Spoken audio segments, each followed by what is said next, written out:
Setuju dengan pandangan itu. Pulsa perekonomian Amerika Serikat memang terus menguat dan kita lihat engine penggerak perekonomian juga terus bertambah. Jadi kalau kita lihat beberapa indikator mobilitas sudah balik ke level sebelum pandemi, sementara sektor leisure dan hospitality juga mulai berangsur pulih.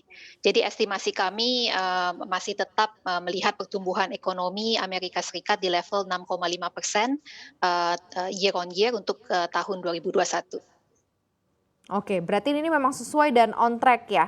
Bukan karena stimulus belaka saja, tetapi memang sudah sesuai dengan, apa yang diharapkan. Tapi termasuk kondisi ini apakah, termasuk ke dalam kategori yang overheat atau tidak nih? Apakah tidak akan overheat? Karena kan dampaknya akan semakin besar kalau seandainya penggelontoran stimulus juga akan semakin besar nih, Bu Jennifer.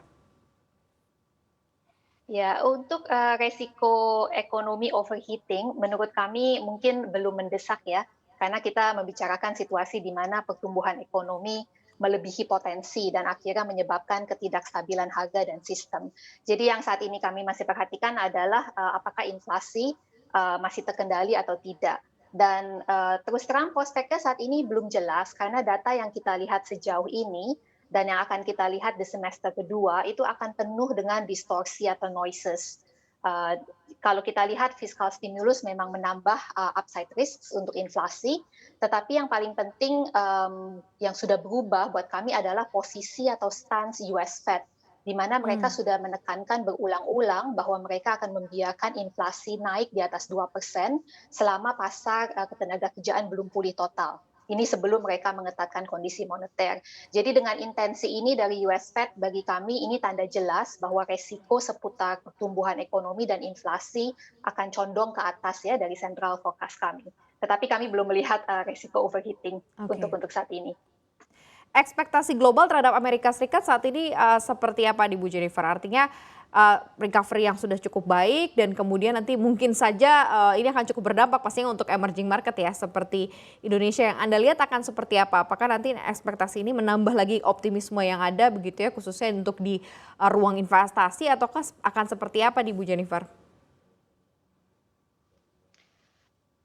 Mungkin, kita bisa menelaah secara terpisah ya. Jadi kalau dari, outlook inflasi di Amerika Serikat sendiri saat ini, kalau kita lihat sumbernya itu ada beberapa macam. Ada yang terlihat ekstrim karena efek pandemi dan karena efek low base, dan karenanya diharapkan akan berbalik normal ke depannya. Termasuk di dalamnya ini yang tadi Maria sudah tekankan juga adalah kenaikan car rental misalnya di bulan Mei melonjak Mhm. 100% year on year.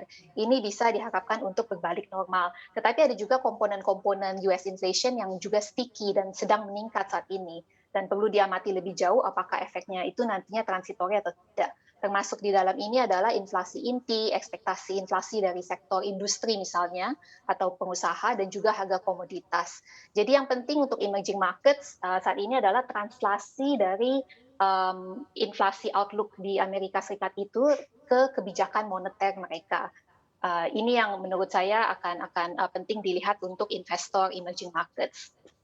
Berarti itu juga yang harus menjadi, jaring pengaman juga dong ya untuk monetary policy yang ada di Indonesia berarti ya Bu Jennifer ya?